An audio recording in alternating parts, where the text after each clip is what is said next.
The advice and opinions expressed by the host of Autism Live and her guests are meant solely as suggestion and should not be in any way construed as child-specific advice. The Center for Autism and Related Disorders advises working with a board-certified behavior analyst who has experience with autism before starting any intensive behavioral intervention. Any choices you make in determining your child's treatment are completely at your own discretion.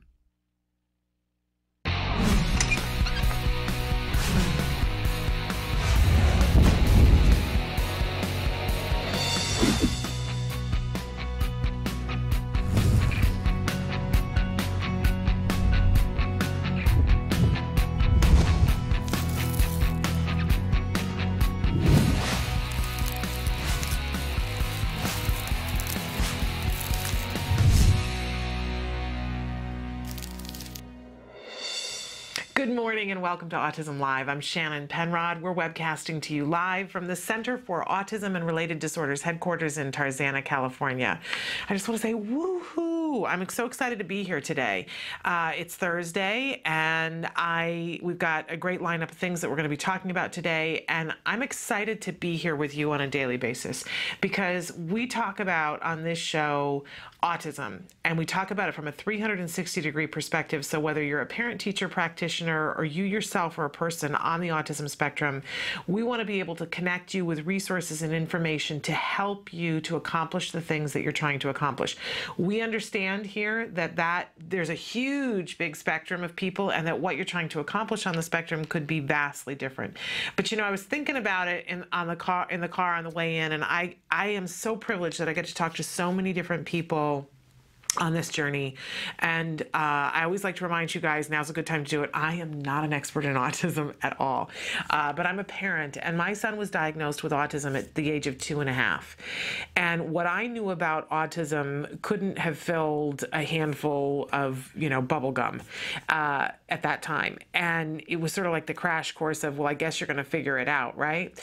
And I've been so privileged to have met so many people and to get the opportunity to talk to so many of you on a daily basis, and your stories humble me. I am so impressed with how well you are all doing, and how you see, I'm going to get emotional already, how you advocate for your children, how you show up for yourselves, how you for those of you who are on the spectrum, how you stick up for yourselves, and how you're constantly working to bring awareness.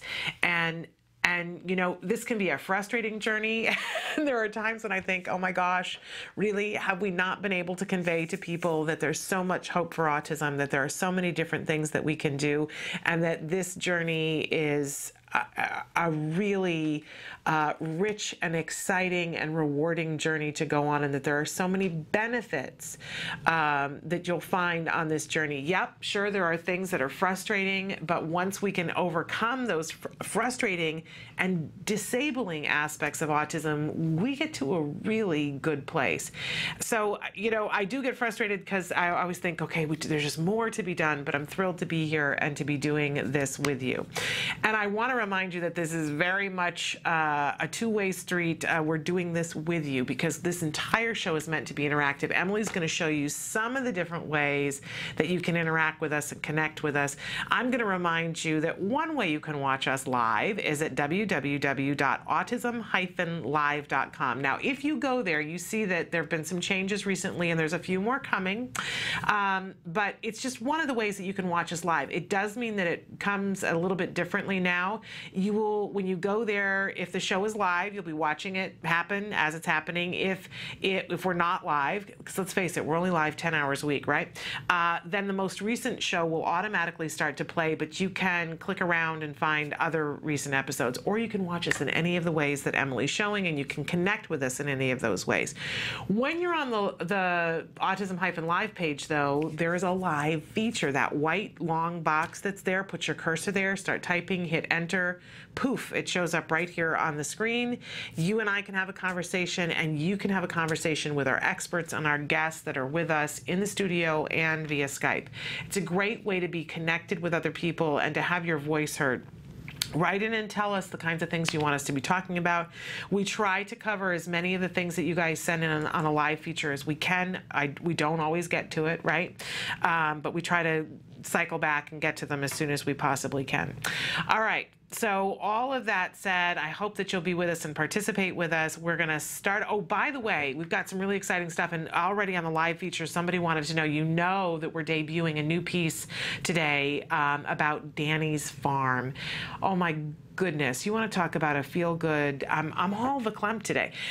This is a really remarkable place that we're so lucky to have here in Southern California, and we've got a lovely, beautiful piece that was produced by Sandra Oshiro, and it's going to be debuting in our first break. So that's in about 10 minutes from now. So you'll want to stick with us for that. If you're watching to see the Danny's Farm piece, that's coming up in 8 to 10 minutes. All right.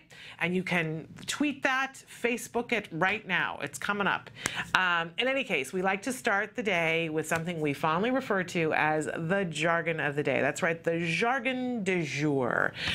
This is when we take on one word, one phrase, one acronym that really would probably kick our keister because we have no idea what it means in relation to autism, and we try to sort it out. First, in terms that the experts might use, and sometimes I like to poke fun of those words, and then we try to water it down a little bit into something that, if you don't have a degree in psychology, you can begin to understand today. Because these terms will help us to understand what's going on and what we need to do if we begin to grasp what they mean. All right, today's term is non-contingent reinforcement. Doesn't that sound like something that, you were just lazing around in your college days thinking, I want to know what that means and how to use it? Not me. It was not on my radar, can I just say? Okay, so what does this mean? Let's look at our actual definition. Non-contingent reinforcement, a procedure in which stimuli with known reinforcing properties are presented on a fixed time or variable time schedule. Thank you, ladies and gentlemen. It's crystal clear to me now. I don't know about you, but the first time I looked this up in a dictionary and saw this, I went, okay. And what am I supposed to do with that? How does this help me, and when does it help me? So let's see if we can't look at this a little closer. Our working definition: the child is given reinforcement on a schedule, regardless of whether they've demonstrated the behavior or not. Oh my goodness, doesn't this sound like the antithesis of everything we talk here about, the child does something, and if it's a good behavior, we immediately reward them, right? And that we don't reward behavior that we want to see more of. But sometimes there are circumstances in which we need to give reinforcement on a regular basis as a way to stop a behavior from happening. So, and we want to build up this idea of, you're doing a good job. So for instance, one of the ways that we use non-contingent reinforcement, and see, this is where the light bulbs will go on and you go, oh, okay, I can do that, is if we see a child who is frequently just busy pants and getting into all kinds of things, and they're difficult, and sometimes they're, creating havoc in certain circumstances, and it requires somebody to step in. And by the way, this could be at home or in a classroom.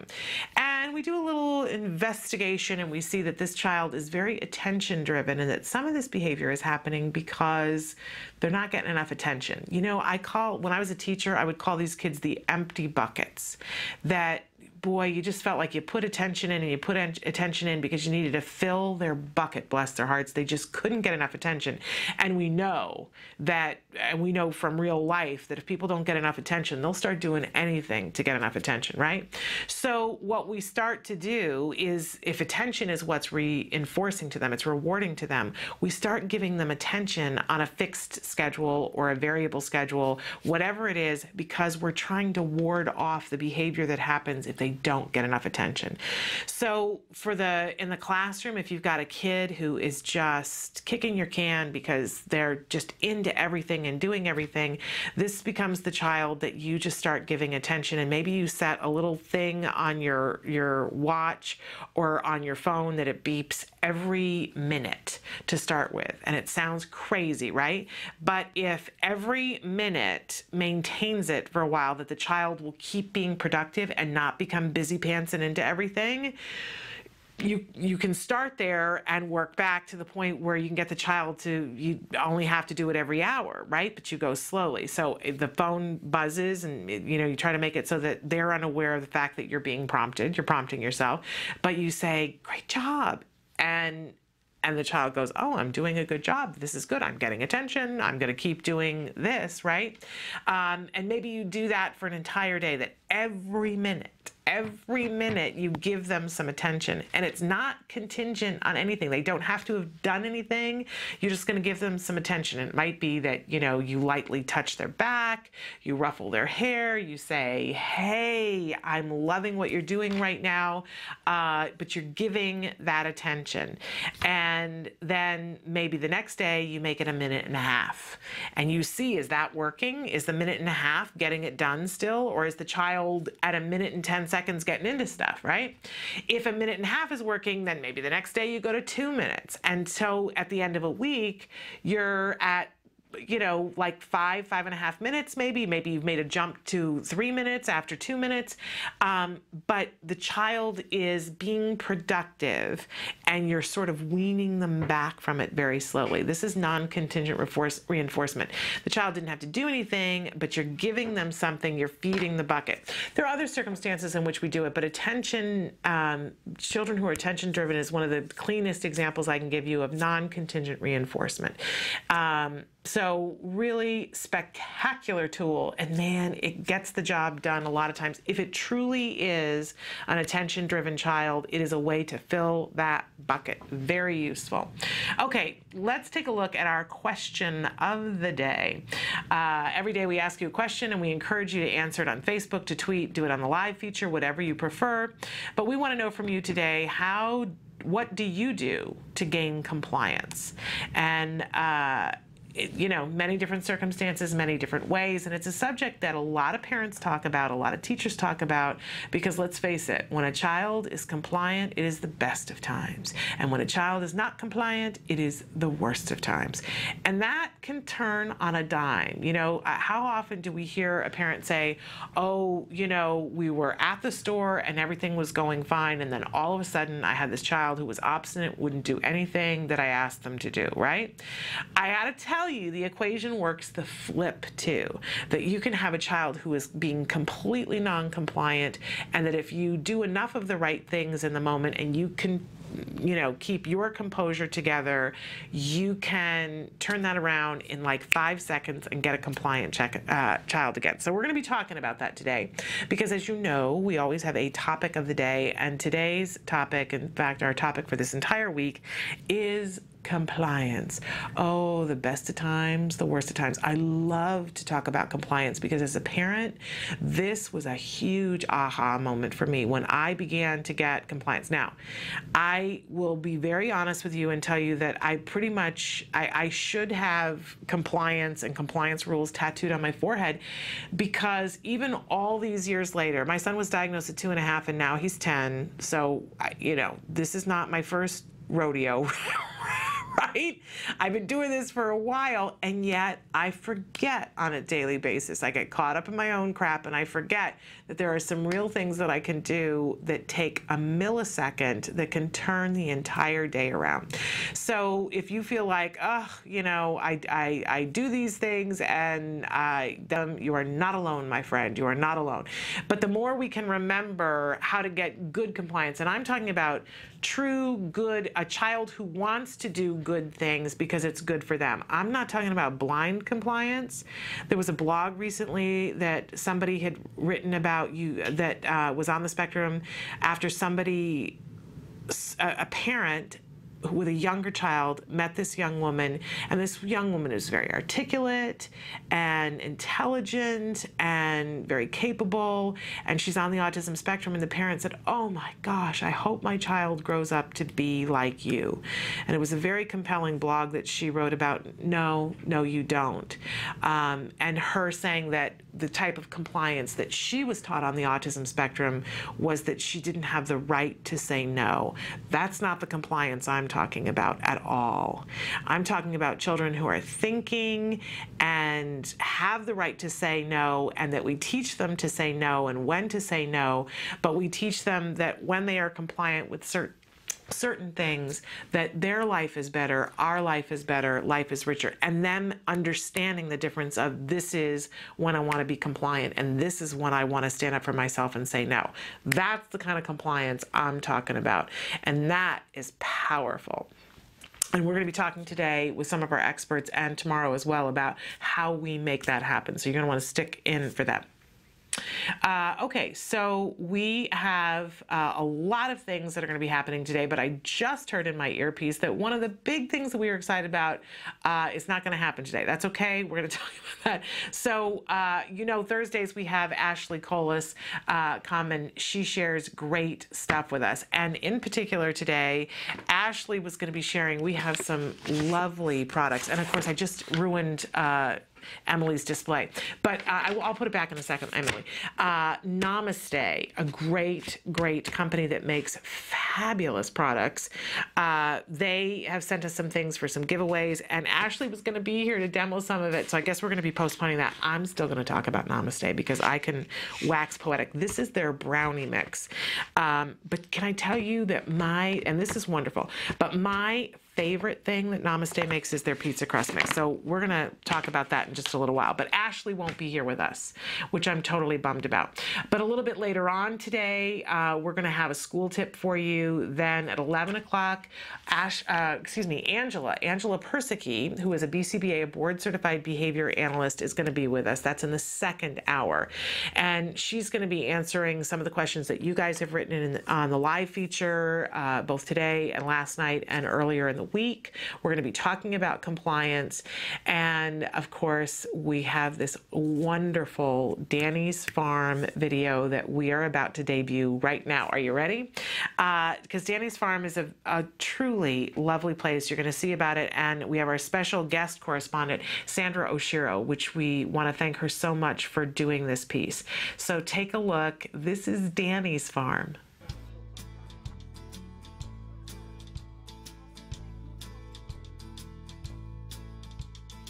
Hi, I'm Sandy Oshiro, and I'm here with Kathy Gaw of Danny's Farm. Tell us a little bit about the programs and what you provide here. Danny's Farm was founded in 2007, sensing the growing need for adults aging out, needing employment opportunities, and wondering ourselves, what is Danny going to do when he grows up? That was the birth of Danny's Farm, to have a safe, nurturing, loving place that serves children and employs adults with disabilities. Louis has been here for about 5 or 6 years. We were looking for a place we could have him after school that would help his social skills. They help him with his accountabilities in terms of taking care of the animals. I think having the petting zoo here has been a great help for him. I'm auntie to Tatiana Munoz, and she just loves the animals, and it does help her to react really good. And since she's nonverbal, it seems like she relates with the animals even better.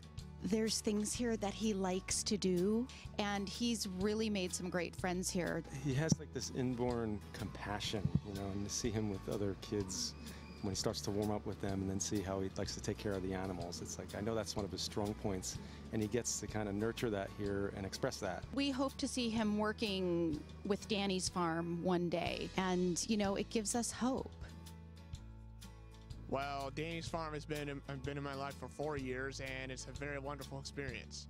It's downright amazing, and I just love taking care of kids. And most of the time, I'm usually just trying to make sure that the animals don't bum rush the guys.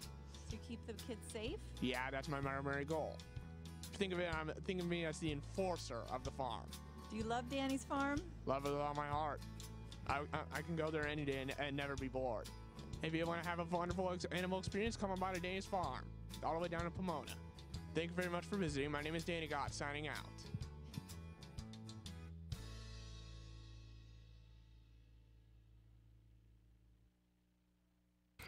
I think Danny needs to become a regular correspondent too. Danny's doing an awesome job there with the mic. I love the signing out. And of course, the dog that you saw at his feet in the video and the dedication at the end, apparently subsequently the dog died suddenly, his wonderful companion dog. So we're so sorry to hear about Ace. But I have to say, what a remarkable family, what a remarkable place. Nancy Allspaw-Jackson joins us once a week for Let's Talk Autism with Shannon and Nancy. She's the executive director of ACT Today, and she has a saying that she says about, sometimes this thing comes along that other people term a disability, and once you get into a rhythm and realize, okay, this is what's happening in our lives, a lot of times you can turn around and see that there's an opportunity there, that your disability can become your opportunity. And I know that if you're not in that headspace, it seems like that's a foreign idea, but here's a wonderful example that here is this family, and they had a child who was diagnosed on the autism spectrum, and he loved animals. And so the decision was made, okay, let's do something for him, and let's hope that it has a higher purpose. And now, several years later, this is a destination for a lot of families. It's a place to go. It's a safe place. They have programs that are there. I encourage you to go to their website and see all the different things that they have available at Danny's Farm, dannysfarm.org, and take a look. A really remarkable place, a place that you go and you feel like you are at home, and where your children feel like they are at home. It's a wonderful educational opportunity. And the fact that they employ adults who have special needs, it's a place that gives and gives and keeps on giving.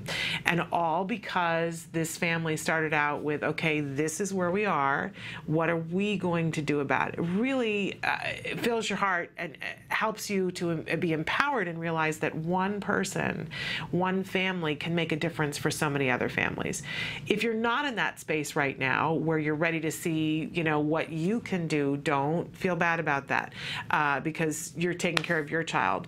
But while you're in that space, go and visit places like Danny's Farm, because it will lighten your heart and give your child an opportunity to participate. And if you have adult children that are on the spectrum or have other special needs and you're looking for employment opportunities, here's a great, great example of how people are getting this done. And Danny's Farm is not the only one, but they really set the bar very high. We love them, and we were so glad that our special guest correspondent, Sandra Shiro, was able to go and get this lovely, lovely video. So our thanks to our friends at Danny's Farm.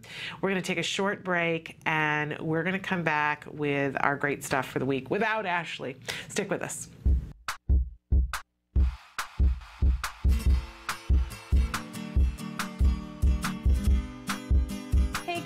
For the month of September, I figured I'd show you guys how to make a task completion chart to help your kids get through the hardest parts of the day. Parents have been writing into our host, Shannon Penrod, the hardest parts of the day are waking up in the morning, after school, and getting ready for bed.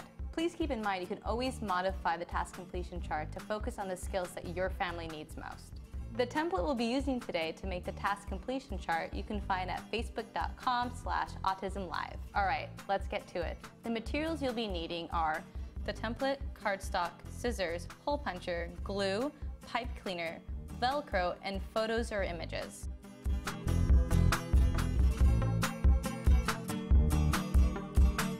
We find it more reinforcing for kids if you use images of themselves doing the task that you're trying to get them to complete. So what I have here to start off are photos of myself doing all the tasks that we're going to add to our task completion chart today. The first step you're going to be doing is printing the template from facebook.com/autism-live. I have it here, and the next thing I'm going to do is I'm going to trim out the top. We don't need that, that's just totally excess. Now that I trim my 3 templates, I'm going to label each one with a different part of the day that we're focusing on, such as waking up, after school, and getting ready for bed. Now that I finished labeling the templates with the appropriate time of the day, I'm going to attach the photos that go with it. For bedtime, the tasks I chose were getting ready for school, putting away toys, putting on pajamas, and brushing teeth. Now repeat this for all the rest of the day. Now that I've added the photos to the template, I am taking this along with my heavy cardstock to hold all my tokens. I'm going to line them up and make 3 hole punches.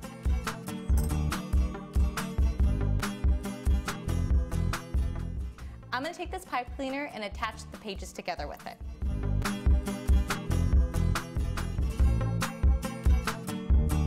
We're almost done putting this together. Next, I'm going to take my Velcro. I'm going to put them underneath each picture.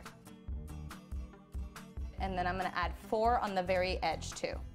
Now that I've attached the rough side of the Velcro to the template, now I'm going to take the softer side and add these to the tokens. You can use whatever you want for the tokens, whatever your child finds reinforcing. They could be stickers, images, spacemen, Pokemon, whatever they like. Before you use your task completion chart, it's really important that you do a preference assessment to see what your child finds reinforcing that day. Once you have that established, then you can tell them the rule for how this task completion chart works. So every time they get one of their tasks completed, they add a token to it. And the way the task completion chart functions is like a token economy. So after they put a token under each one of these tasks, they can trade it in for their reinforcer for the day. Now that you've made your task completion chart, hopefully your child will be able to use it on a daily basis and help them through those difficult times of the day. Well, until next time, craft on. Bye, guys. Can you see me flying by your side? Welcome back to Autism Live. Normally at this time we have great stuff with Ashley Colas. We have great stuff. We just don't have Ashley Colas. So in any case, we, a couple of weeks ago, we showed you from Therapro these fabulous pencil grip samplers. Okay, so there are two of these that it's basically a lovely gift bag full of all different kinds of pencils and pencil grips, and we gave you guys the opportunity to write in for them. And so as I mentioned, there are two of them. They have different things in them, and we have chosen two winners at random. Want to let you know that.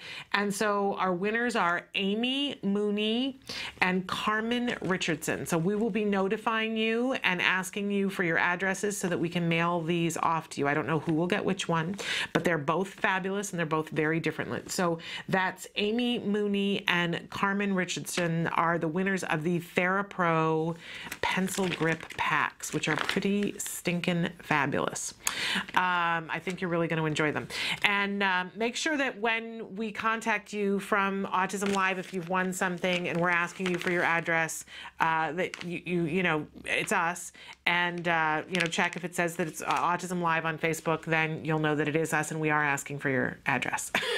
We had a problem once where someone did not want to give us their address because they didn't know who we were that were asking for it, and they hadn't remembered that they'd won something, and it was a fabulous gift, and it took us almost a year to get it to them, so we don't want that to happen. Now, Ashley was going to come in today and talk with you about these fabulous Namaste products. I was showing you before that we have this lovely brownie mix, and we have a pasta pizza vera that is a lovely Italian dish. So this is, you know, when you're trying to do a special needs diet, and everybody has different requirements, right? I know one family that one child can't have corn and the other one can't have gluten and casein, right? So you get into this habit of looking to see what's in things. And a lot of times there are those fabulous autism moms, and if you're one of them, I'm sending you an air hug, the people who bake everything from scratch. And don't I just love you?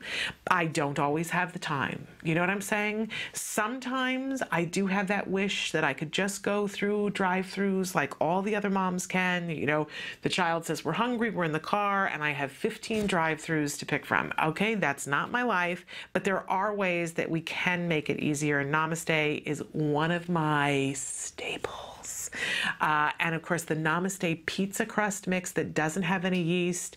Can I tell you that the first 4 years of autism, when we were on a very strict, now my son can have so much more, but we were so strict in those first 4 years, and I used that pizza crust to make everything from Christmas cookies, and no, I am not kidding, to pizza, to pretzels, to breadsticks, buns. I used that pizza crust mix to make everything under the sun. I made French fries out of that pizza crust mix because he couldn't have potatoes. So I love that pizza crust mix, and we still use that on a regular basis. And my son, when I bake it, he says, oh, it just smells so good in here. It's a warm fuzzy for all of us.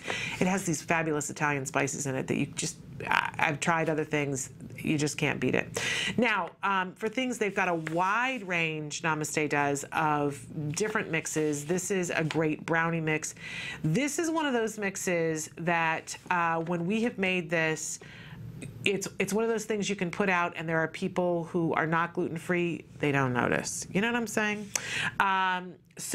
A truly wonderful mix. We have some of these. We have a couple of different things to give away. There are 3 different gifts that we're going to give away, and I'm going to go through some of the different things that we'll be giving away. And there are 3 different gift packages, but brownies, totally awesome.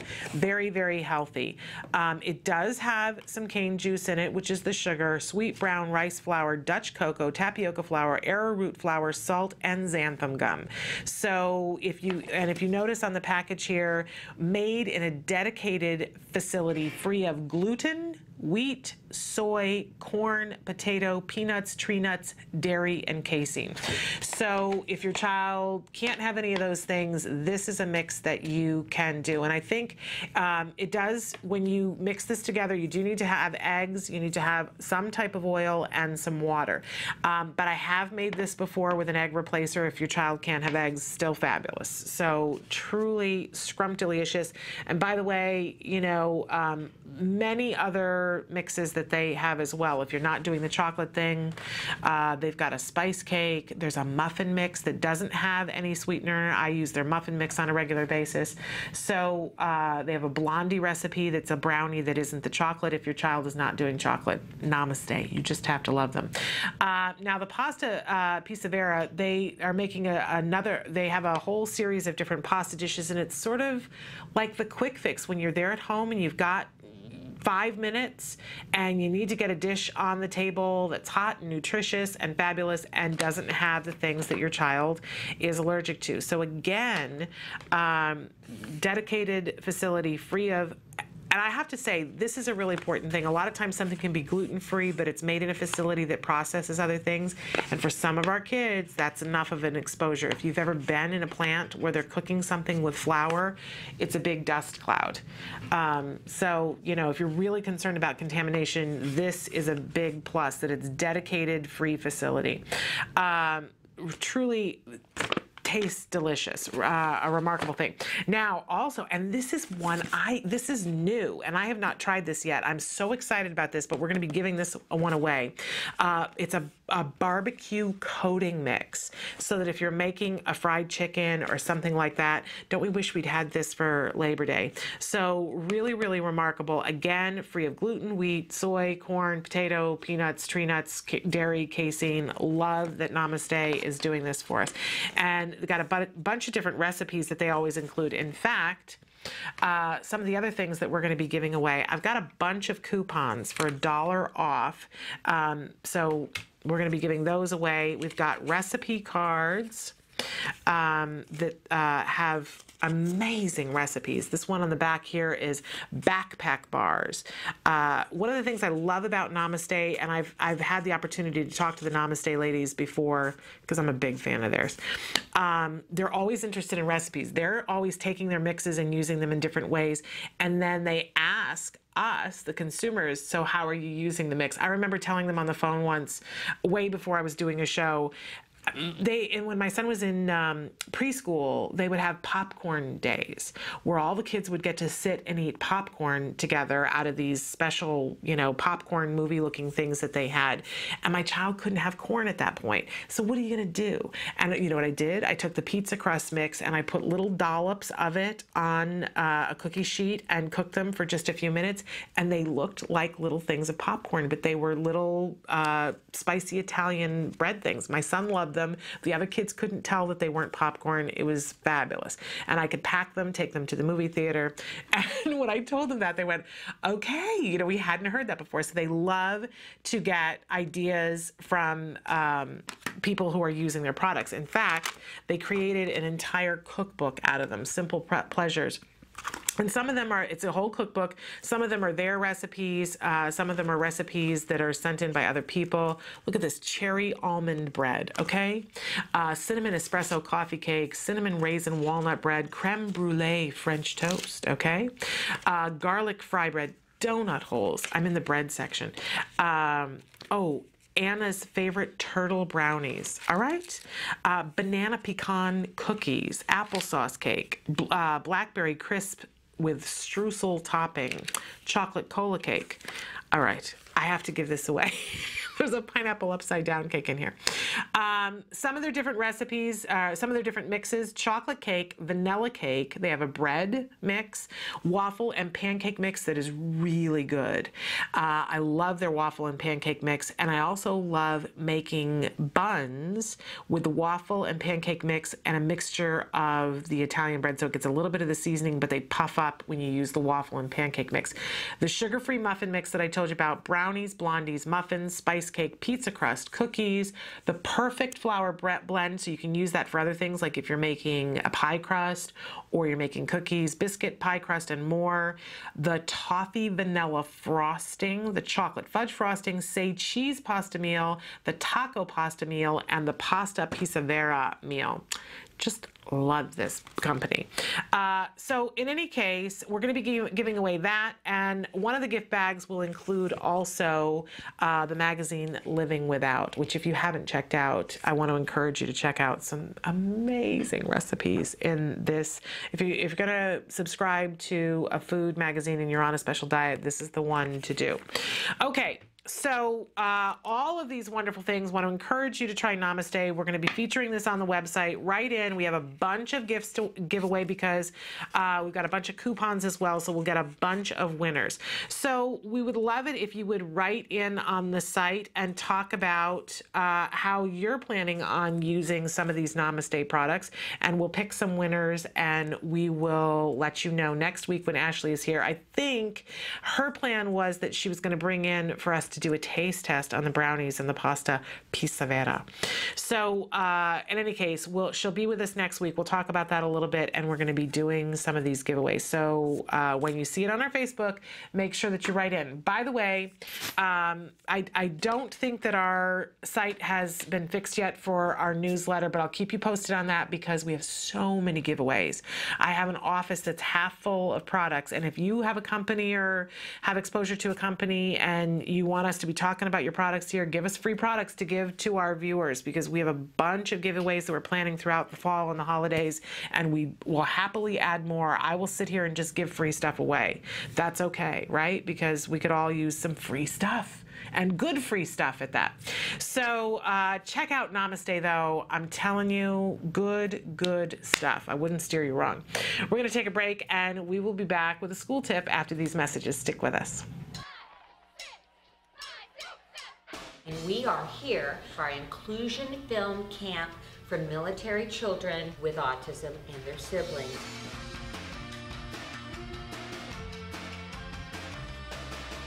It was great. We had quite a few returning, but 30 new kids. It was great. We're creating a network, the Inclusion Network, and all these kids are unbelievable.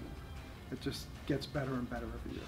Joey Travolta suggested me that I get to teach the animation to some of the people on the autism spectrum.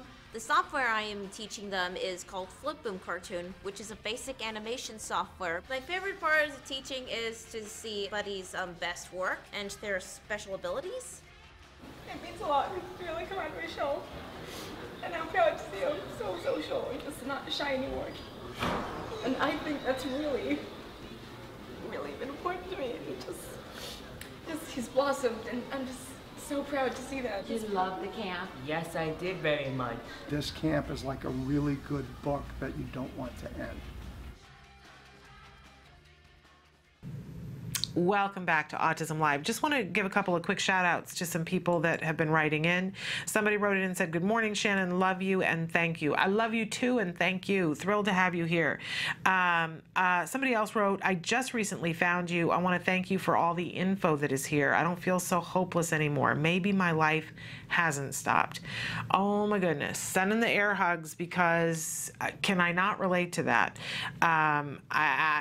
You know, on a daily basis, I have memories and flashbacks as you guys talk about where you are. You know, of course, it's just human nature that I, think about, okay, gosh, do I remember like that day, like the day that my child was diagnosed, or the day that I went in to have him evaluated, the day that I realized, oh my gosh, we got to get ABA therapy, and how are we going to afford that? Or the day that, we figured out how we were going to afford that, because it wasn't coming out of our check account. The money wasn't there for that. You know what I mean? And I know how overwhelming. I remember the day that I stood in my kitchen and the word overwhelmed had come up so many times that I literally had to stop. I felt like the room was spinning, and I held onto the kitchen counter and said, this word has become my entire life. And where's the dictionary? I need to look up this word to see what overwhelmed means. I'm a big fan of looking words up to know, because a lot of times we use words and go, really, what does that mean actually? So look, I took a moment. This is how nutty I was at the moment, but you know, sometimes you just gotta stop. And I looked up overwhelmed in the dictionary, and it basically said, you know, when you pare it right down, it's this thing of when you're whelmed is being underwater. So when you're overwhelmed, there's water over your head. And I thought, well, that's really what it felt like. That is exactly what it felt like, that I was in deep water, that it was over my head, and that I didn't know how to swim. So I want you to know that we're here for you. A lot of us that are involved in the show have in some way been there, or are there, or are going to get there wherever you are, depending on where you are in the journey. And I always say to you guys, we get through this together. That's the only way. There were so many years where I felt like I was the only person on the planet. And then when I realized, oh my gosh, I'm not the only person on the planet that's going through this. There are so many people going through this, and together we have more strength than we have separately.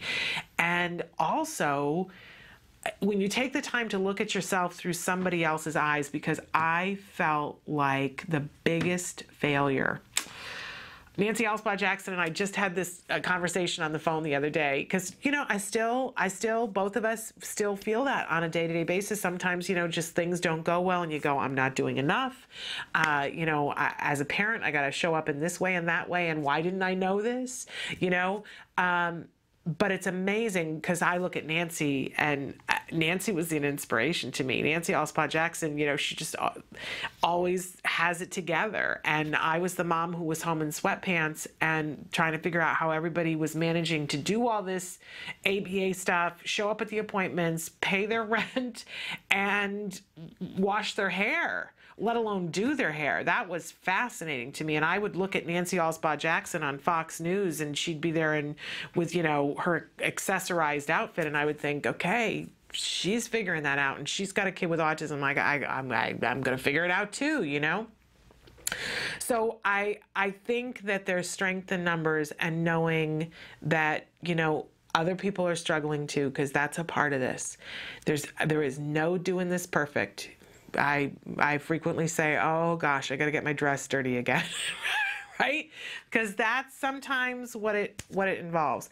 So I welcome you to the show. Let us know if there's a way that we can help you. Ask the questions. We'll get the answers. Sometimes it takes us a little bit longer than I would like, because, you know, we're the little show that could, and we're growing. And you're growing, and you're doing a good job. We do this together. So I welcome you, thrilled that you're here, and let us know when you need something. We're going to take a short break, and then we're going to come back and do the school tips. Stick with us. The Institute for Behavioral Training provides courses in applied behavior analysis for the treatment of autism.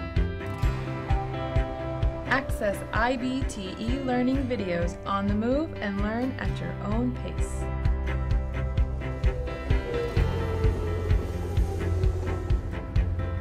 Talk a little bit about intensity. IBT e-learning makes any location your classroom on the go. So our objectives for today are to really learn what is autism and how is it diagnosed. Get professional guidance with IBT face-to-face training. IBT face-to-face training courses prepare you to effectively implement ABA-based interventions. Choose between small group and one-to-one instruction.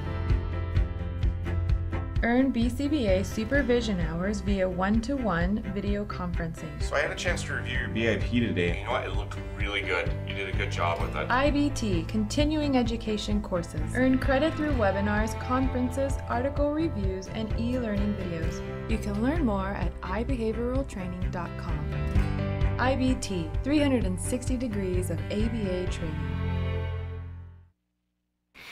Welcome back to Autism Live. It's time for school tip. And, you know, I was going back through some of the different things last night, looking at what some of the tips were, and it really struck me because I have a notebook full of notes of things that have worked and that have done well, or that somebody else told me that I thought, oh, that's a great idea. And it was interesting because I just recently, a lot of our kids have gone back to school. I think pretty much everybody is back to school at this point.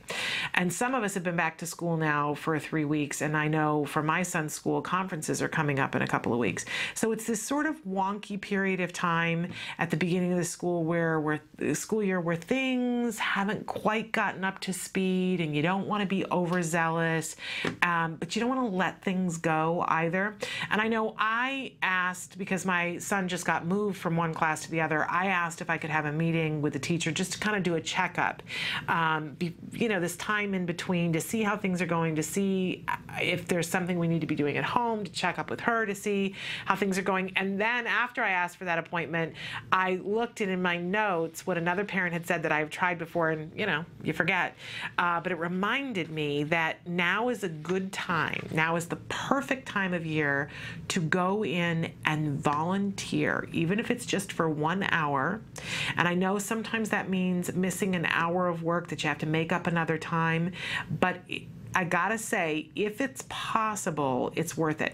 And take a look around and look at your resources, because it may not be you that needs to go into the classroom. Maybe it's somebody else in the family. But it's a great time, instead of going in and asking the questions and saying, how's it going? What is he or she doing? What do you need? Do you feel like you're, you know, getting to what you need to in terms of the IEP goals? Have you had to use the behavior intervention plan? You know, all of those things are good, but you can wait and ask those at the first conference. But you don't want to wait until the first conference to get a bead on how things are going. And I gotta say, as soon as I read that, I went, duh. You know, because going in and volunteering, first of all, nobody's going to discourage you from doing that, right? They're going to be thrilled that you want to come in and volunteer. And it gives you a sense of what's happening. You'll get to see things in progress. You'll get to see your child in progress. You get to see the other kids in progress, which sometimes has as much of an impact on your child as what your child is doing, right? You can go in and say to the teacher, so how is my child doing? And the teacher says, your child's doing great. Well, wonderful, right? And then you go home and discover that there's another child who's doing or saying something that is impacting your child. Your child is coping with it, but you wished you'd known, right? So that you could have shored that up or helped your child or had a discussion with that about the teacher. It's amazing the things that you find out when you volunteer. And this is the perfect time of year because they're just getting things started, and probably around this week is when they're taking lists of volunteers, setting a schedule, and, you know, be flexible. You want to be encouraging, you know, if you get a checklist from the teacher saying, here are some different things that we do to have volunteers, try to check the things that are going to involve you being in the classroom. Because there are some teachers and there are some volunteers, you know, the volunteer shows up and the teacher says, great, here's a bunch of stuff. I want you to go Xerox, collate, put those crazy plastic binders on with that machine that's so scary. I've seen grown women with master's degrees cry in the resource room trying to figure out how to make that thing work. And you're not seeing what's happening in the classroom. So avoid those tasks. Pick the things like, if you have younger kids, say, oh, I want to volunteer for center time. Remember to breathe while you're doing it because it's a really fun experience. I've also seen grown women with PhDs cry at center time too. I watched my husband shake after being at center time once. He was like, there was glitter everywhere. There was glitter up my nose. There was glitter in my hair. You know, it doesn't last very long though. It's like at the most maybe 12 minutes, and then you get a respite. So, but those are the kinds of things, involvement in the classroom. If there's a thing about reading to kids, if it's a little bit older kids, you can volunteer to go in and do, if there's something you do well, volunteer to do that. But try to work it so that you're in the classroom. That's going to be the key there. Volunteering, though, great way to see what's happening in the school. And the added benefit is the teacher will warm to you because because you're helping, and the kids warm to you, which is always good for our kids socially. If they have an idea who you are, it does help them out. So that's our school tip for the week. I needed it as much as anybody. And let us know how you're volunteering in the classroom and if you are seeing things as a result of it. We'd like to know if our tips are helpful to you. We're going to take a break. We're going to be back with more after these messages. Stick with us. The Institute for Behavioral Training provides programs to educate students, parents, and professionals proven techniques using applied behavior analysis. Access online video lessons with IBT e-learning. Get one-on-one personalized instruction with IBT face-to-face training. Acquire professional guidance with IBT BCBA supervision. Develop professional growth with IBT continuing education courses. Get access to IBT services today. IBT, 360 degrees of ABA training. Welcome back to Autism Live. Our topic for this entire week, and I know it's a rather short week, but our topic this week is compliance. And I've said before that compliance is the key to true happiness. But we want the right kind of compliance, right? I mentioned this a little bit at the beginning of the show, that we don't want a child who just blindly says yes. We want a child who's thinking things through and making choices for themselves and making the choice to be compliant. That's a vastly different thing. I had a conversation with a parent a couple of weeks ago about, you remember when the big story was the tiger mom who, we have to do this, and if she didn't, she was mean to her children. And then, of course, there was the dad, I don't know what they called him, but the dad who just, to make sure that he had compliant children, he was taking their blankets away at night and doing worse things to them. He says, because they need to understand that they don't, they're not guaranteed a blanket. Everybody has their parenting style, right? But my question is, what kind of child do you want to have, and what kind of relationship do you want to have with your child? And as your child grows, how do you want that relationship to build and develop? And in an interview that I saw with the dad's oldest son, they said, how do you feel about your father? And he said, well, he's my father. I love him, but I don't care if I ever see him again. That's not the relationship I want with my child. And I'm going to assume that that's not the relationship that you want with your child. And I also want to know that my child is going to do the right thing even when I'm not there. And so that's why I want the right kind of compliant child. So what we're talking about is setting up circumstances that when we ask our child to do something, and we're mindful about what we're asking our child to do. Oh my gosh, there are many times that I ask my child to do something and then I think, what am I thinking? Is that really appropriate? Is the expectation really that he's able to do that on his own without any support? I have a friend who gets so mad at her completely neurotypical 7-year-old daughter because her room doesn't stay neat. And I think to myself, bless you that is your expectation.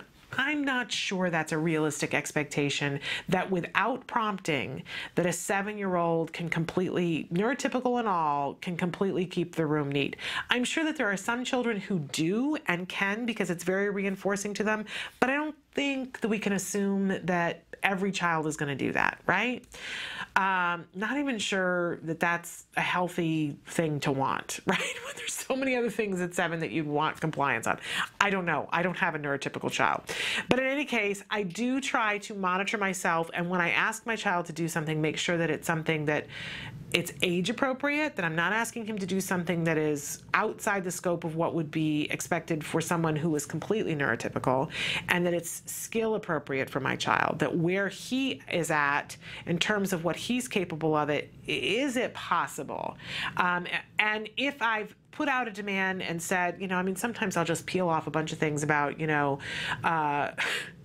I can't think of any at the moment, but you know what I mean. It's that thing when you say, I need you to go take your shoes, put them upstairs, find this, bring it back down to me, and do this, right? It's a 17-step process thing, and then you think, oh my gosh.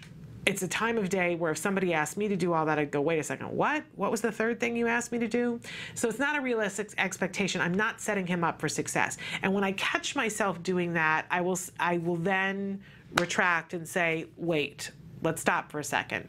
Do you know what I need you to do? Could you do this one thing for me? Gosh, I really appreciate you, and simplify it down, right? So I catch myself in the moment and try to set him up to be compliant in a reasonable way so that he knows, you know, hey, I can do that. How many of us want to face a task that seems absolutely insurmountable, right? Or something that's going to be, the reward is going to be so far away, right? That we are like, at the thought of it. Okay, so that's a big important thing, that we're asking them to do things that we know that they can. If there's no possibility that they can be compliant, we need to retract. I know that we always want to work towards follow through, but sometimes, you know, you have to be able to say, let's start over. That's not a bad policy to have. And then we want to build towards good compliance by, when we ask them to do something reasonable, making sure that we reinforce them for it. That looks different for every single child. I often reference the fact that my son loves to be praised. He absolutely loves to be praised. But in order for me to feel like I'm really praising, I get loud and I gesture and I, like, woohoo, that was just so fabulous, right? And I even tempered my voice there because I know I don't want to blow out the microphone. Well, in a sense, it's like that with my son, because his, the monitor that he picks things up, the microphone that he picks things up is much different than mine is. So when I yell and shout and go, woohoo, it's too much for him. I have to tone it down. It's not as reinforcing to me, I'll be very honest with you, and that's a bit of a bummer, but in this moment, it's not about me. It's about reinforcing him. So I've learned to, I'm not always perfect about it, and sometimes they'll say, Mom, you have to stop, and I go, oh, right, getting it together. I have learned that when I'm praising him, I need to do it in a softer voice and say, that's so amazing. And that for him, last night we were having this conversation, and he was in bed, and we had been reading, and he was making great eye contact. And sometimes that's just the best time of the day for him. It's often the worst time of day for me. I'm exhausted and all I want is for him to go to sleep, bless his little heart. But it's great conversation time when I can have it together enough. And we'd just done our reading, and I have one of those inflatable balls that I've taken to sitting next to his bed. It's good for me, core strength, all right? Multitasking, and we read and trade back and forth reading to each other, and then we were talking, and I wanted to reinforce him for the eye contact because it was just so good, but I know that if I say something to him, sometimes that breaks the moment, and so I was giving him some pressure stroking just on his forearm, and that was making it so he was giving me more of the eye contact. Well, that's a true reinforcer, because if it's making it possible so the thing we want to have happen happens more, then it's really reinforcing. My idea of reinforcing, of saying, hey, that's great eye contact, boom, the eye contact goes.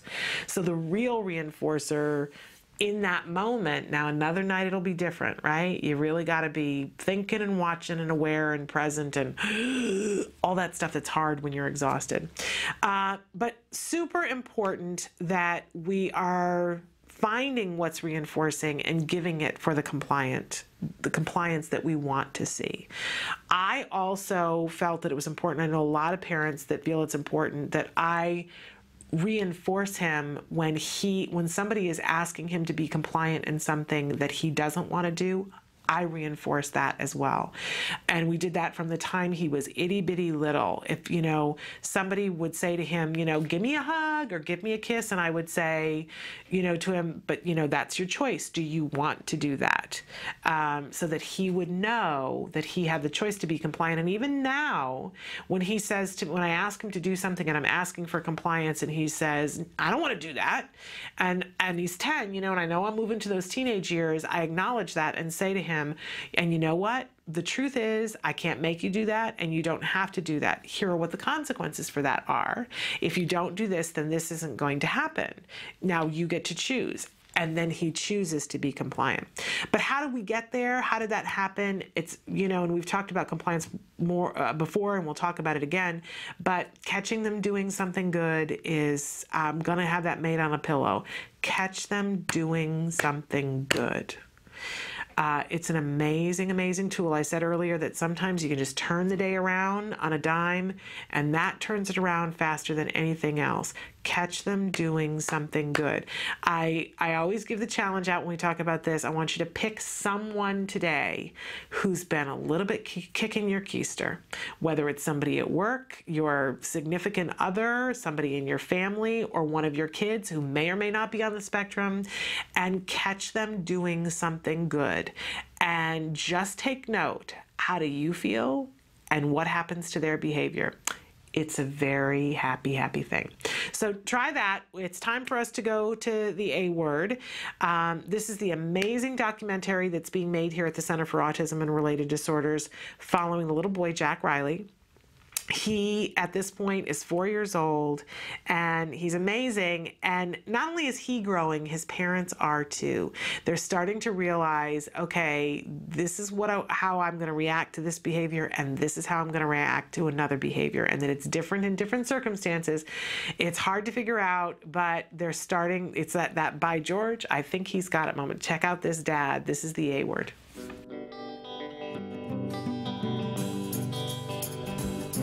I know a cute little blue-eyed boy, and his name is Jack. Jack Riley. He got a big, warm, blue-eyed soul that makes your heart beat fast. Yes, I do. I say Jack, Jack, Jack is my buddy. Jack, Jack, Jack is my buddy. Everybody around is so down with Jack. Okay, Jack Riley, can you tell me? And when you're calm and nice, that makes everybody happy. And what are the pictures in this one? Not calm, mean. Mean. And when you're not calm and you're mean, that makes everybody sad. And when you're calm and nice to Lainey, you get to have special stickers put on your day. And when you get enough stickers, you get to have what? Cereal bar. So with a lot of our kids, sometimes they have trouble dealing with certain situations or changes. Diana wanted us to do is write a social story about being nice to Lainey, things you can do with Lainey Grace besides push her. The results of it is he's happy, Lainey Grace is happy, Mom and Dad are happy, therefore making him happy. And he gets the happy points on the chart. And we're supposed to write it in words that they understand. So it's pretty much we're going to be writing it together. I'm eager to play. What should our story be called, Jack Riley? Should it be called Being Nice to Lainey Grace? Yeah, that's the one you picked. Or should it be called Lainey Grace, My Little Sister? What should it be called? Lainey Grace and My Little Sister. Okay, that's a good one. All right. What about your little sister? Do you love Lainey? Yeah. Okay. When she cries, how does that make you feel? Sad. Makes you feel sad. What are things you can do to make Lainey happy again? Kiss her. Kiss her? Okay. That's a good one. So when Lainey cries, it makes me sad. I can give her... Let's read it together, okay? Lainey Grace is my little sister. I love her very much. Lainey Grace. Does that sound like a good story? Yeah. Yeah, it's good. Okay. You walked by Lainey doing a nice job. High five. Let's go put on a happy point. Woo! Let's Way to go. That was a happy point, buddy. Go get a happy point. Yeah. Woo! So what the heck is a happy point? A happy point is we've decided that Jack's aggressiveness with his sister is not being curbed by punishment. So we decided to really try to catch him being good, and that is where the happy point derives from. Good point here. Good example. Good being nice.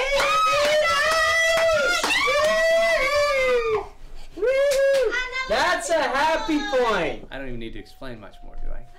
Well, so we're trying to teach him the good behavior, and you can't ignore the bad behavior. Like when he's aggressive with me, I try to ignore it so he doesn't get attention from it. But with her, obviously, she can be injured. So we're trying to curb that by making him feel really good when he's not aggressive towards her. And I think we're having a little success, and I think we need patience because it's going to be gradual. But you just saw a good example of what we're hoping will happen more, and then eventually less. So he earned his cereal bar. He earned a cereal bar! Good God! Can I leave now? I gotta get my son a cereal bar. Okay. Yes, gotta say I love that. Love this series. You gotta check it out. Watch the parents learn, watch the children learn, and see what's possible. You can watch the entire series from the beginning until the most recent episode. Emily's showing you their address on their YouTube page right now. And there it is. You know, he said this whole idea of we're going to catch him doing something good. It wasn't working, punishing him for mistreating his baby sister. It just wasn't working.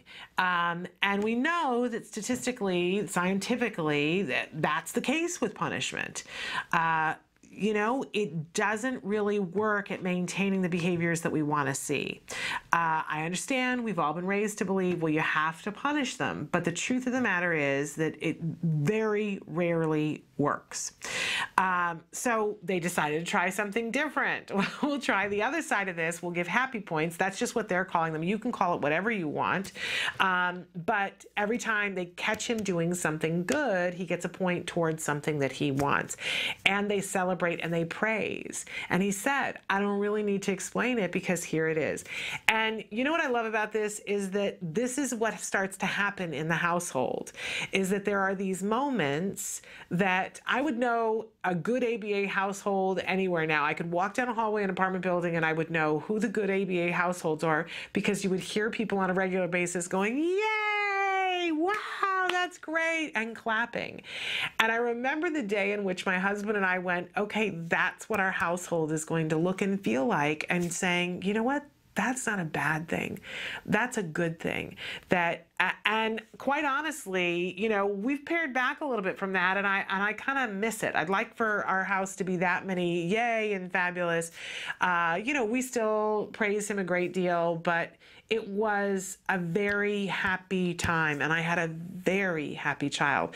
It's why I get a little fatutzed when I hear people talking about ABA and talking about aversives, because that's not the ABA that we want to talk about doing with our kids. It just isn't. This is the ABA we want to talk about with our kids, because this is what works. This is what makes happy children.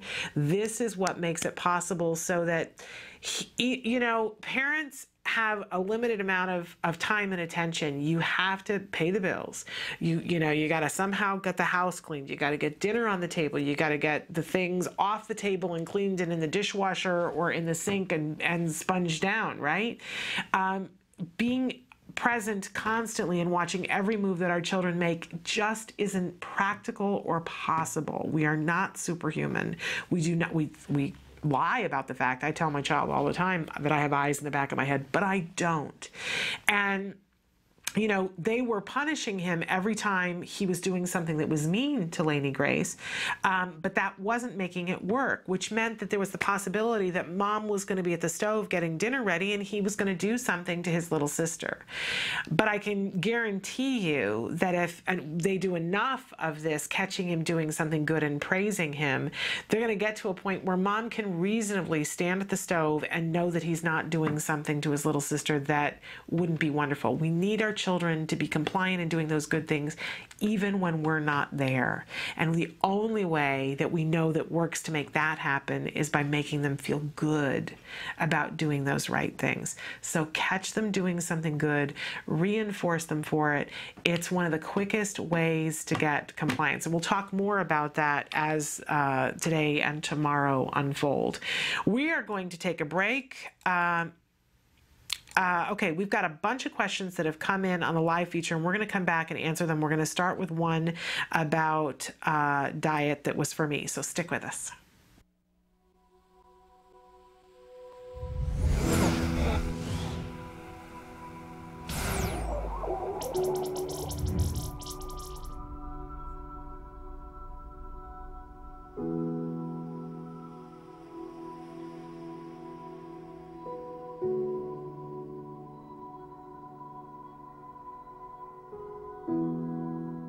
My name is Rachel. My son is Kyle. He has autism. I am Kyle.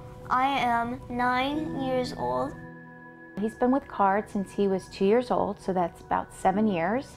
We've been really fortunate that we've seen so much change in Kyle that you would really not even realize he has autism. The front of the book has an artwork piece. Is that me? No, that's a self-portrait, that's why. I thought so. Look, you're wearing the same kind of color shirt.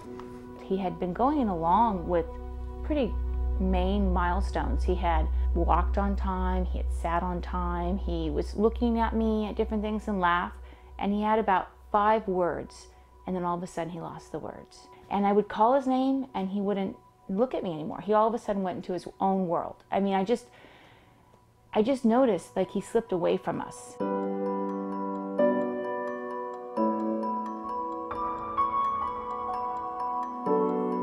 I got into UCLA because somebody called in sick one day, and we were on her waiting list, but she said, oh, I had a cancellation, can you bring your son in today? I took my son in with my mom, and we had a 2.5-hour appointment where they observed his behavior, noticed they didn't have any words. He was climbing all over things and jumping off her furniture because he had no sense of fear. He couldn't actually feel very much. The doctor told me, ask for CARD, you can call them. I called them and got on their waiting list, and then I started researching what ABA was. ABA with CARD was the only scientific-based research that had shown that children could improve, or now they even say recover. And my son, I think, having all this therapy early, he's going to graduate from CARD. He's going to be able to be part of the community as a typical kid. How does it make you feel when you play the violin?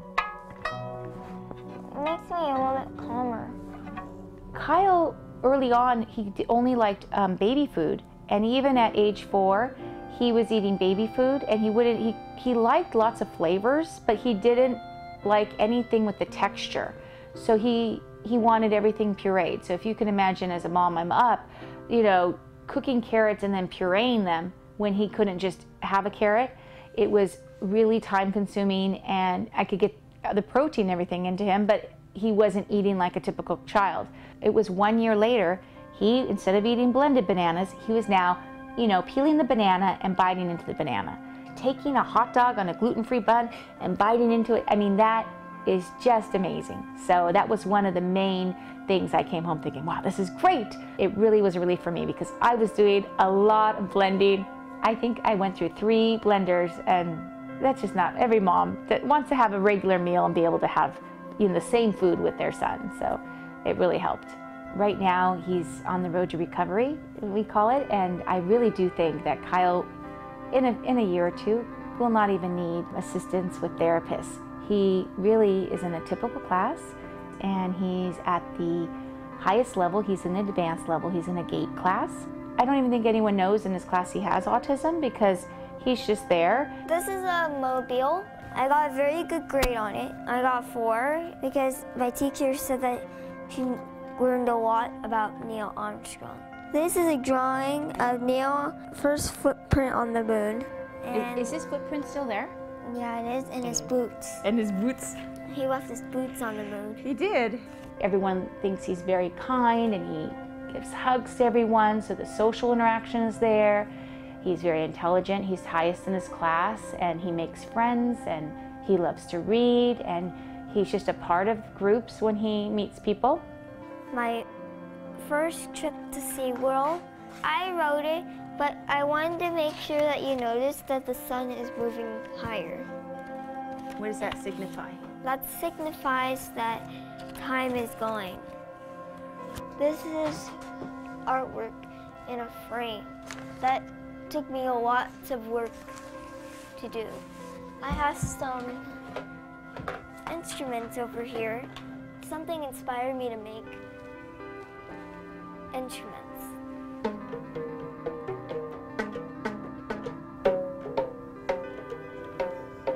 This was from last year for a fundraiser.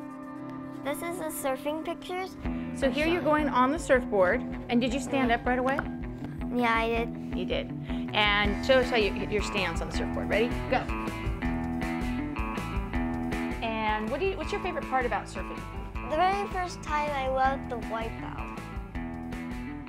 And I hope that you enjoyed me, Mom, and all of my interests in learning a little bit about me.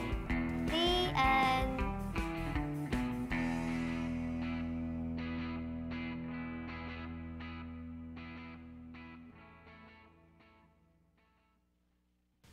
Welcome back to Autism Live. Someone had written in and said, "Hi Shannon, just wondering if you have tried to introduce gluten or casein into your diet yet. How does Jem handle this at school? Also wondering what kind of diet you follow. Also wondering if Dr. Granpeche has any advice on potty training." The sentence here, I think what you're referring to is that the potty training has a problem with pooing only. Thank you so much. And then they went on to add that, in fact, 4-year-old pees fine on the toilet, but will not go number 2. Need help getting him to that point, and thanks again. Okay, so many different parts of that question. Let's start with the gluten and casein-free diet. For those of you who are new to autism, there are many different autism diets that are out there with different effects for different people for different reasons. And it doesn't necessarily follow that if you have autism that you need to be on a special diet, but many individuals have found that they get different effects from different diets. So if that's confusing, I apologize, but it is confusing. It just is confusing. Way back when, I mean, the first diet that I think most of us were aware of was the gluten-free casein-free diet. And now a lot of people are on a gluten-free, casein-free, soy-free diet, not to get, further complicated. And, there have been a lot of studies done on this, and it's really difficult to get a study to show that it's effective for all kids. And I think the reason for that is because it's not effective for all kids. But for a lot of kids, it has an effect that parents will attest to, and I'm one of them. Does that mean that your child will get a great effect from it? Who knows, right? But if you go to any kind of biomedical seminar or webinar or talk or conference, at some point, someone will still start talking about gluten-free and casein-free, and they will put up a lovely slide of a peptide of gluten or casein. And this is the part where I start to go, when they show the peptides. But here's the important takeaway that I got from seeing many of these conferences, that if you look at the peptide for gluten or you look at the peptide for casein, they are almost identical to opium. They're just a couple of sections of the peptide at the end that vary slightly from opium. And in some people, gluten and casein have an effect that is very similar to opium. Now that's a very boiled down, simplistic explanation. And if you're interested in this kind of thing, there are some great books. Read Children with Starving Brains by Jackie McCandless. It's a huge book. It makes a wonderful doorstop, and it's filled with fabulous information if you are interested in the science of how it all works. I'm like, let's cut to the chase. Give me the takeaway. Because I had so many other things that I needed to do. But before my child was diagnosed with autism, I remember saying to somebody who was evaluating him, saying, what can we be doing while we're getting these tests? I mean, there's got to be something that we can be doing. Because back then, we didn't have online programs like Skills, we didn't have e-learning, we just didn't have any of that. And I said, I need to be doing something. This is driving me crazy. I need to be being proactive. And the person said, well, you might want to try that diet. And I said, what diet? And she said, gluten. I didn't even know what gluten was, which is ironic because I myself am allergic to wheat. And when she said to me, oh, it means taking wheat out of your diet, thrilled. So, that's how we got started. And then a couple of weeks later, when I did more research, it was, oh, casein. Oh, we're going to take the milk out too. So, and it isn't just wheat with gluten. There are other, like rye has gluten in it, there are other grains that have gluten in it, and if you're going to get oats don't have gluten in them, but they're processed almost exclusively in wheat plants, and so it is next to impossible in the United States to get oats that are not contaminated with gluten unless it specifically says, and there's like 3 companies now that you can get non-contaminated oats that are certified to not have gluten in them. So, you have to get a little worldly wise. And casein, of course, is the protein found in milk, but you can find casein in things that don't appear to have milk. So you have to be very mindful there too. Now, when Jem started on the gluten-free, casein-free diet, we saw an immediate shift.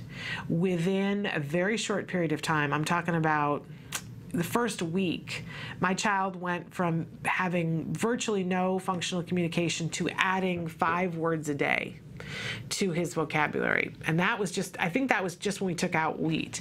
And we noticed a huge behavioral change too. He had been like a wild animal and was very self-injurious and very violent and couldn't focus to walk down the sidewalk with me. We took the wheat out of his diet and then took the casein out of his diet, and we saw night and day difference. About 3 months after we did that, there was a gluten infraction that somebody at the YMCA that we went, and I put him in the kids' care because I was going to go and work out, they fed him pretzels. And they didn't tell us that they fed him pretzels, but they made us come and get him because he was being violent to the other children. And they made us go home. We came back another day, and eventually they kicked us out, said he couldn't come to the YMCA anymore. And one of the kids came and said, I think you should know that right before he got violent, we fed him pretzels. Okay, that's a whole other Oprah, right? You know what I'm saying? But I saw, okay, it really is making a difference, and I was militant about making sure that we had no infractions. Skip ahead about 8 years, and Miss Emily Goodwin and I are getting on a plane to go to a conference for ABAI in Seattle a year and a half ago, and it was the first time that I was leaving my child and getting on a plane to go anywhere else in the world, and having panic attacks about that. And Emily and I get to the airport at LAX, and I call to see how my mother is doing because she's going to come and stay with my husband and my son for a few days while I'm not there and fill in. And I'm in the airport and I say, "How's it going, Ma?" And she says, "Great, we just had dinner and it was so good." I said, "Oh, how wonderful. What did you have?" And she misunderstood something that I said and fed my child gluten and milk. She fed him a pasta cheese dish. She couldn't have gone more wrong if she tried. It might as well have just been labeled gluten and casein, and that's what she fed him. And you know, it was very interesting because I would never have gone for the infraction to see what would happen. And he did okay. We didn't see any violence, but he did break out in hives, and he was spacey, you know, which made me re-up and say, we're just not going to do that. I'm sure we'll try again in a couple of years, or there'll be an infraction for whatever reason, but I don't need to have a child covered in hives or who's spacey or having any more difficulties connecting with the world at large. So, you know, that's where we are with that. How he handles it at school, it's like a talking point for him.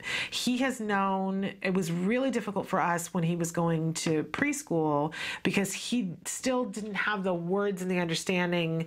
And so, you know, we were telling everybody, and we were very aware of the fact that there might be an infraction, but we got very lucky that his preschool teacher had celiacs, and so she understood why we were being so careful. You know what I mean?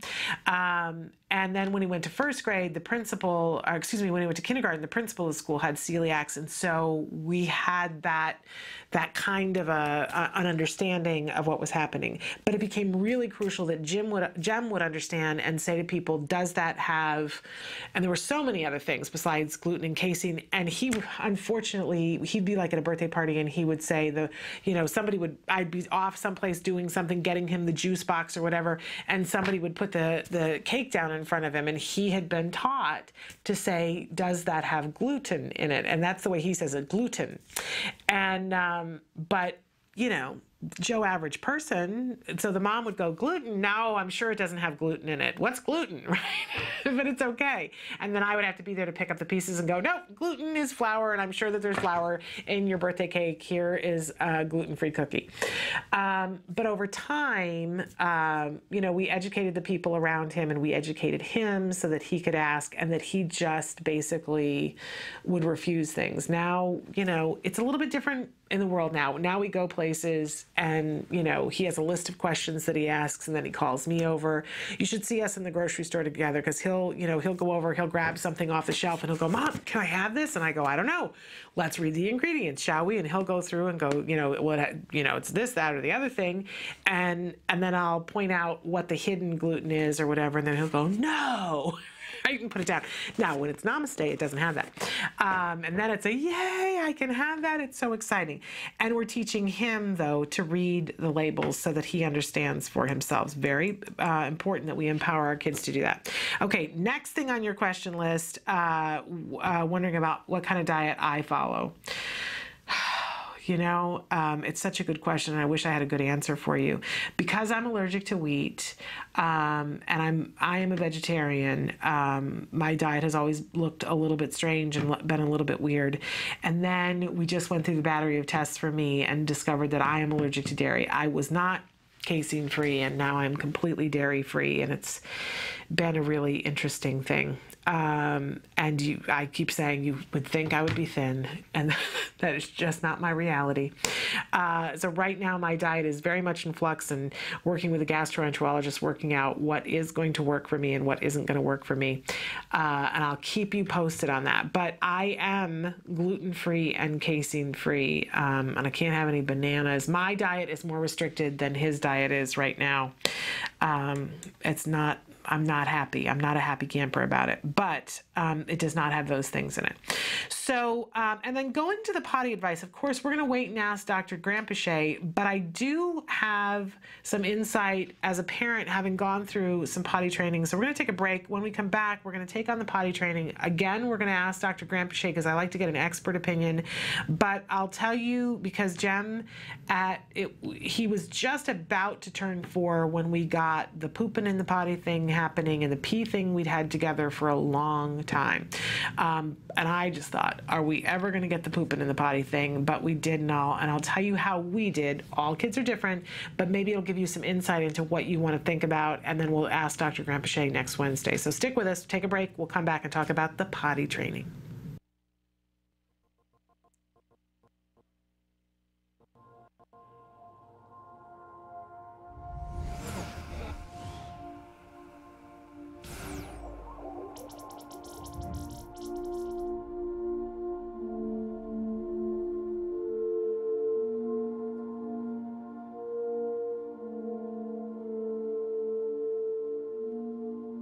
Riley has high-functioning autism, and I'd say I noticed somewhere between 9 months and a year. Looking back now, I can tell you everything. I mean, there was no pointing, there was no shared experiences, speech was not coming, the interactive play was not coming, those things weren't happening. You know, you go to the pediatrician, they tell you, well, sometimes boys are slow or things might take a while to come along, but it still wasn't happening.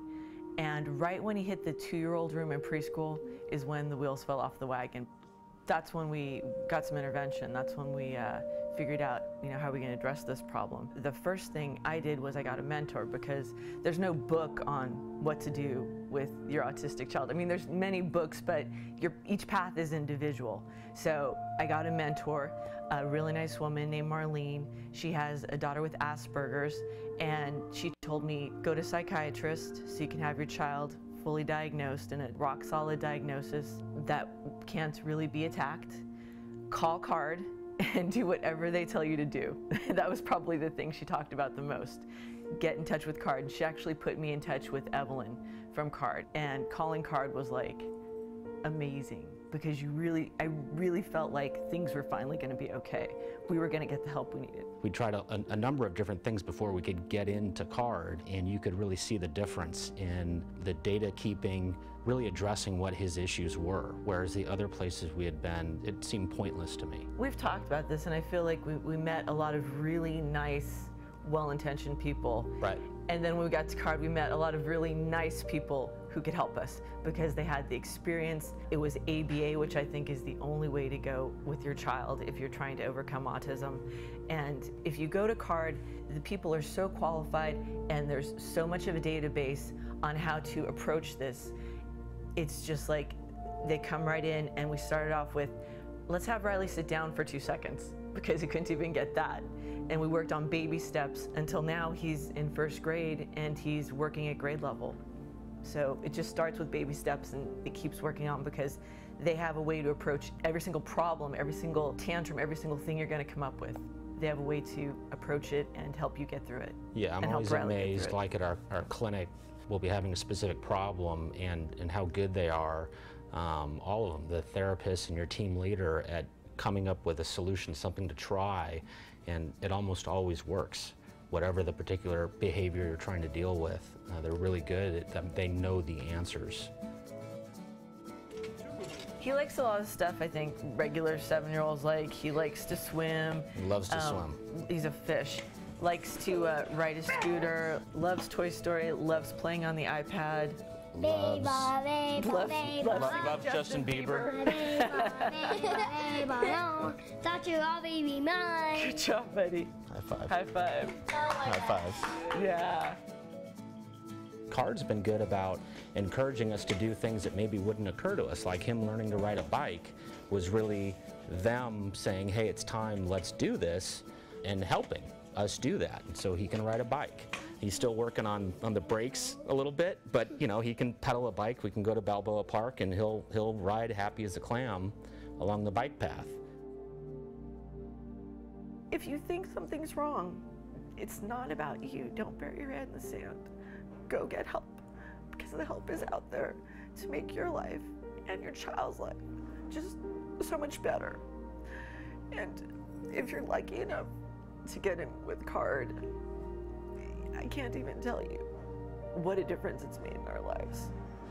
From 4 years ago, just the quality of life we have, the quality of life Riley has, the progress he's made from being a child who wanted to stay in his room and play Toy Story and line up his Toy Story dolls all day, to a first grader who's working at grade level. It couldn't have happened without CARD intervention, without ABA, and without all the wonderful people we met there.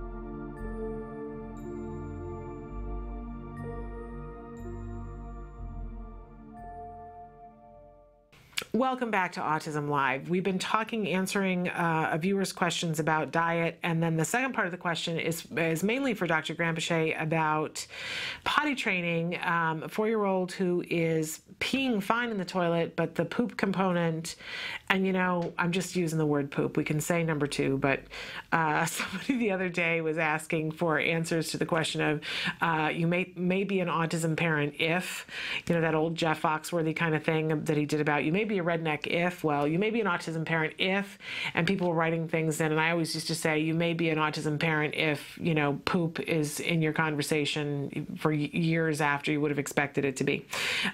So we're allowed to talk about poop here because it's a part of what happens, right? So I'm just going to use that term and hopefully nobody will get too grossed out.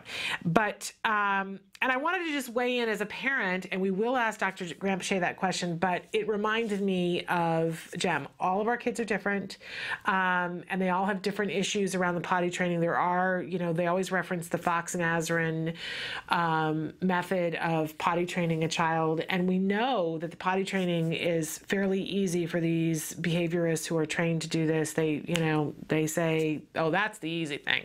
And I know as parents we go, really? Great. Come on down then, and because it doesn't seem like it's all that easy when you haven't had the professional help there.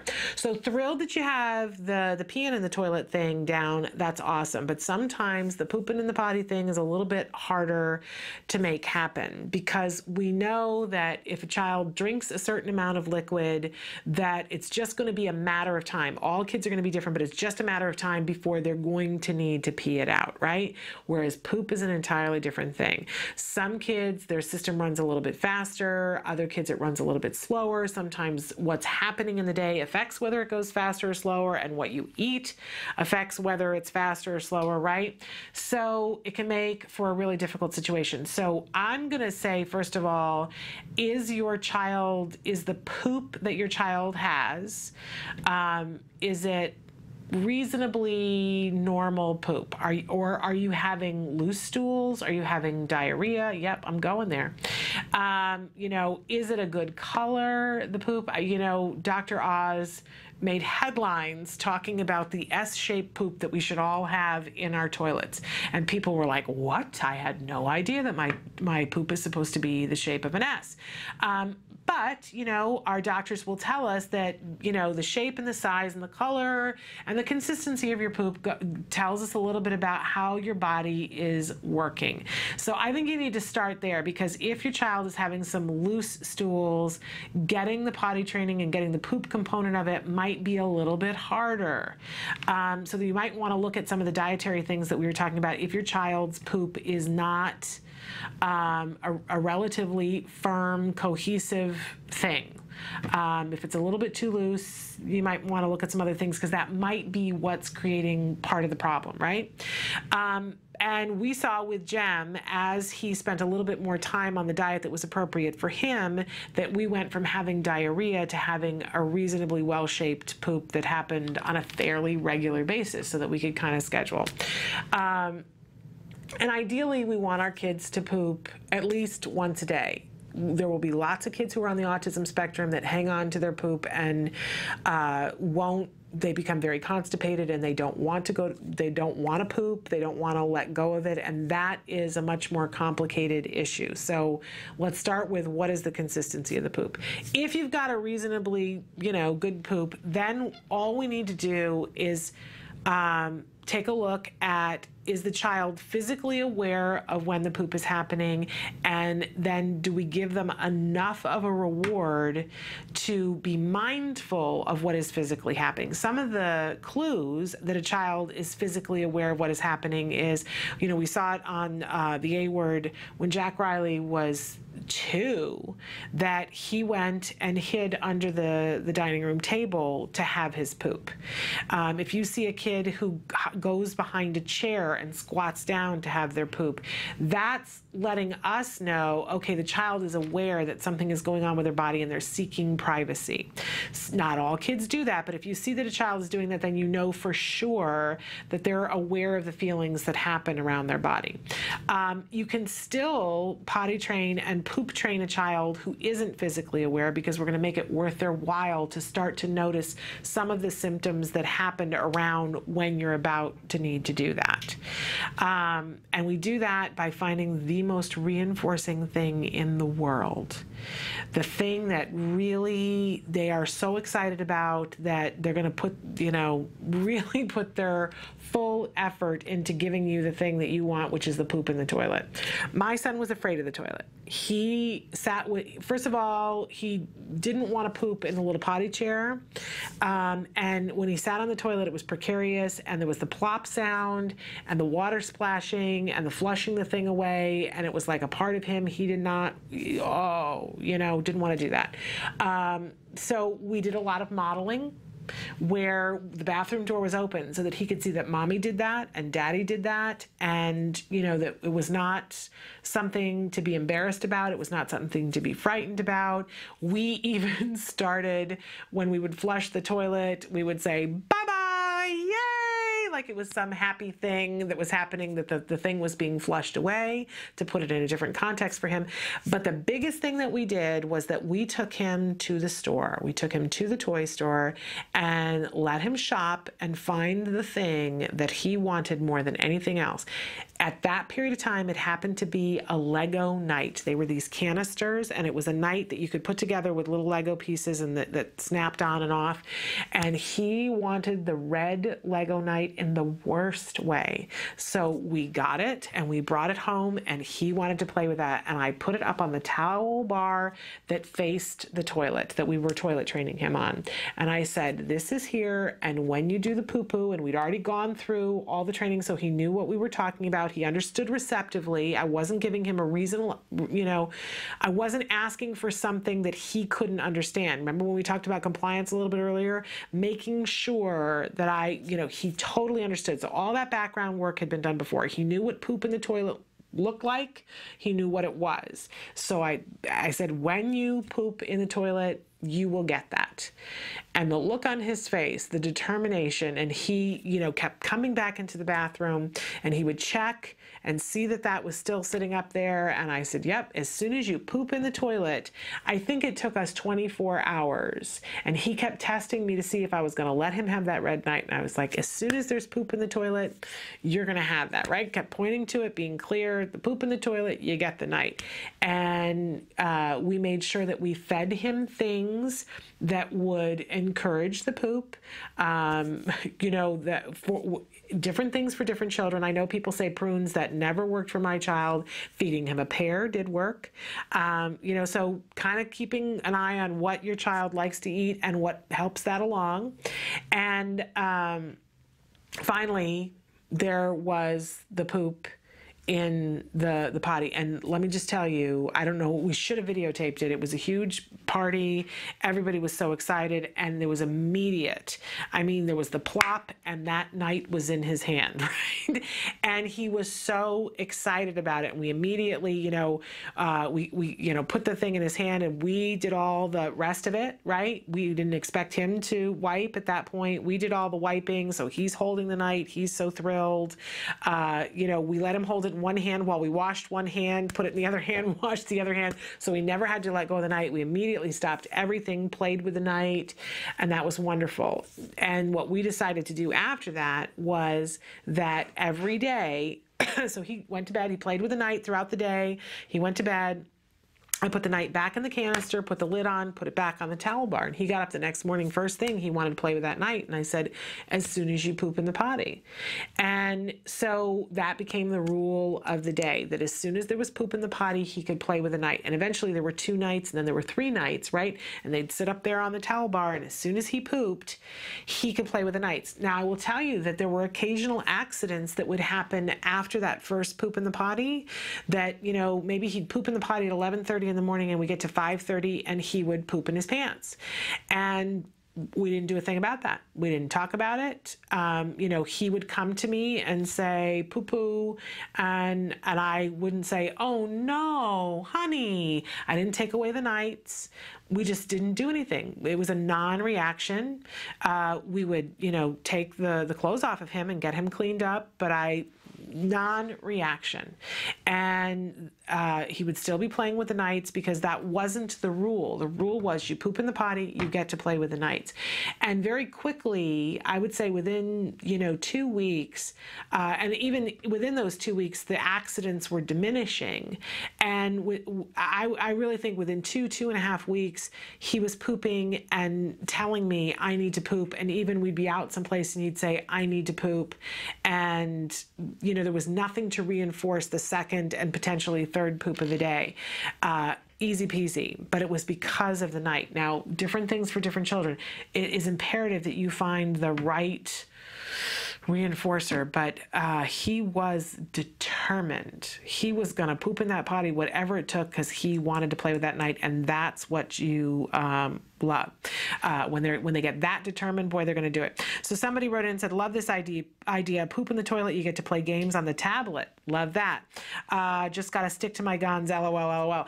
And yes, that is the key. You do have to stick to your guns, and you have to make sure that you're setting up circumstances that you could follow through on. I could follow through on the fact that those nights did not come down from the towel bar until there was poop in that potty.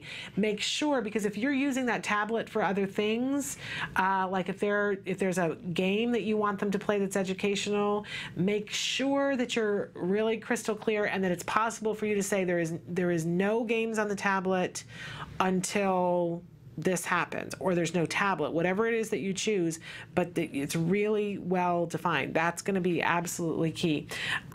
I've told this to other friends with neurotypical children and children on the spectrum, and if you find, the key is finding the right thing and following through, and when you do, it works. But we will have Dr. Grandpichet throw in her 2 cents, because I'm sure that, you know, there are elements of it that will be helpful coming from an expert, and she might have an entirely different take on it. But I wanted to give you the the parent point of view. Which reminds me, there's a new series that we have on our, it's online content, not during the show, Parent to Parent, where I answer a bunch of the more typical questions that parents ask on a wide variety of topics. And it's called the Parent to Parent series. It is on our YouTube channel. I encourage you to check them out, share them. There are Pinterest pins for all of them. Use the ones that they're very short. They're under 2 minutes. So Parent to Parent, talking about, in really plain language, things that we've all asked along the way. You know what I mean? All right, we're going to take a break and we will come back with more of the show. Stick with us.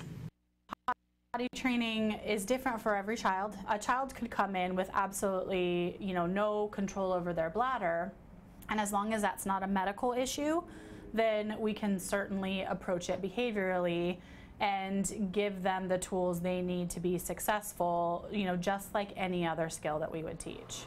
Well, we think he's learning to pee on the potty. No big successes yet, and lots of accidents. Here is the laundry from today. For some of our kids, takes, just a couple days. And then for other kids, it can take months and months and months. And then when you're looking at complete independence, it can take years. Hey, you have to go pee-pee? There's a lot of different ways to tell if a child is ready. We look for a couple different things. Probably the most important is parents saying, I need this to happen, I'm ready. Second is, a child showing interest in the bathroom, and some of it is simply age. It's time to go ahead and work on this. What are you doing? Pooping. You're pooping? You first start with teaching the child what they need to do on the toilet. The basic thing we want is for them to drink as much liquid as possible. It's inevitable that if you drink a bunch of liquid, you're gonna pee. Help. No, I can't help you pee. I can hold your hand, but I can't help you pee. Ultimately, what we want is that, the child, as soon as they're put on the toilet, they urinate. So that's step one. Step two is usually working through the amount of time that they're off of the toilet and making sure that they're not having accidents during the time that they're off. So this is kind of the bladder control stage of things. So the purpose of the potty log is just to see how long it takes them as soon as they sit on the potty for them to actually urinate, and the amount of time that he's able to hold his urine. And with the log, we're able to visually see how long it takes them each time, and if they have accidents or not. He's on a half-hour potty schedule, so if he doesn't go when we take him, then we have to take him in 10 more minutes. So every 10-minute intervals until he does go, and then we reset the clock, and it's 30 minutes again. Okay, buddy. Okay, last chance to go pee-pees. Do we reset it for 10? Oh, what does that mean? What does that mean, Jack? It's potty time!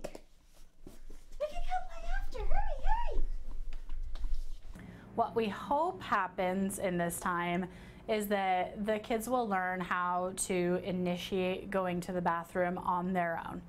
This is oftentimes the hardest part of potty training, is because they get so used to somebody telling them when they need to go that they're not really recognizing the signs just in their own body of when they need to go. Uh-oh, he wet himself. Uh-oh. Big wet? Was it a lot? We can reset to half an hour now. The biggest thing for parents is not to give up. The other big tip, and I think pitfall that a lot of parents fall into, is putting their children back into pull-ups or diapers, especially if they're starting to have accidents. And this is probably the worst thing that you can do. They need to recognize that feeling of fullness in their bladder and take themselves to the bathroom, or tell an adult that they need to go to the bathroom. What do you have to do? You have to put your pee-pee in the potty. Okay, give it a shot. See if you can put it in there. There you go. You're doing it. Yay, Jack. Big prayer for your pee-pee. Big prayer for your pee-pee. Woo! Yay! Good job. What a big boy. High five, high five, high five, high five, high five, high five, high five.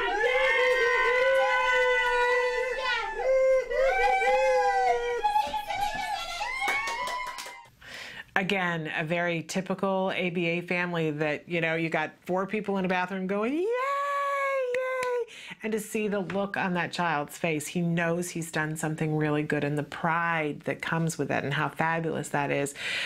Not all kids are going to react that way to that much noise and excitement, but it's, you know, we want to make sure that it's reinforcing them for them. Hey, I wanted to share with you, Kim McClain at McClain Special Needs Advocacy posted on our timeline on Facebook yesterday this really wonderful thing, and I wanted to share it. And she said, thanks for being so receptive to our posts. Well, you post things like this, and of course we're going to be receptive.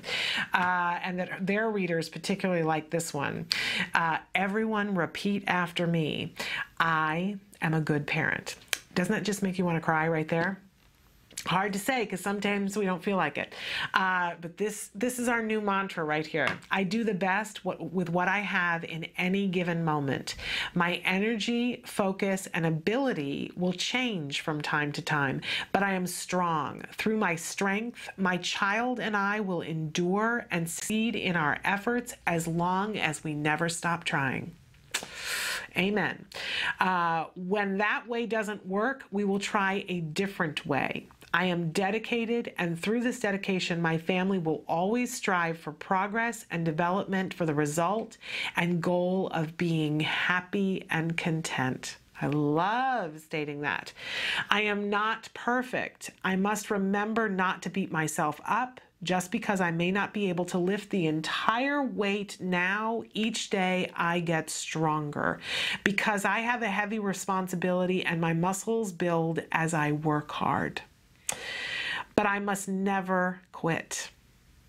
I will make mistakes, and I know that at times I need to take time for myself and recharge my own batteries, because if I do not take proper care of myself, how in the world can I care for anyone else? I have been given a unique opportunity to learn and appreciate the world and people in ways that many others never will. I am blessed and know that I am a good parent. I do the best with what I have at any given moment. And that is from Kim McClain at McClain Special Needs Advocacy. Kim, way to go. Isn't that lovely? I don't know, but that is available on our Facebook page right now on our timeline. You can print that. I'm going to put that on my refrigerator because, whew, and I might, I'm like, I want to print that.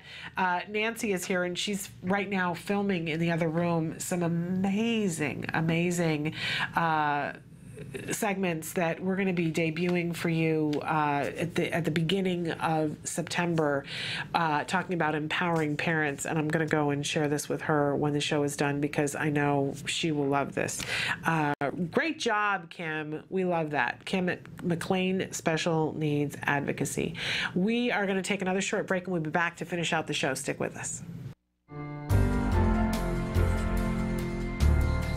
There's been another new study about optimal outcomes, and I wanted to know, what are your thoughts on recovery? Do you think it's possible? Do you believe in recovery from autism? On recovery, you learn how to adapt. I mean, I've had a lot of experimental brain scans done, and they have found things that are definitely abnormal. I have an enlarged left ventricle that's definitely abnormal. That's not going to go away. That scan was done less than 5 years ago. But you work with someone and they adapt. You're not going to make me an algebra specialist. That's just not going to happen.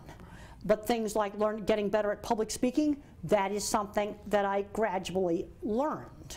What I'm seeing today, especially with some of the kids on the mild end of the spectrum, I'm seeing teenagers that are much milder than me that haven't learned things like how to go up to the counter at McDonald's and order food all by themselves, how to go on the bus, how to shop, how to go in the store and shop, how to do a checkbook, basic things like that. Because what drives me crazy is when I go back to the cattle world and I see a guy in the maintenance shop that's running the whole maintenance shop at a big plant, and he's as Asperger's as he can be, and he's running a whole maintenance shop. And then I see Junior that's addicted to video games, and you can't get his duff off his chair and get him doing things.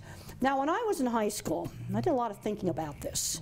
I got kicked out of a large girls' school for throwing a book, and I went to a special boarding school up on a farm, and I was allowed to work with the farm animals. And they let me goof off and not study.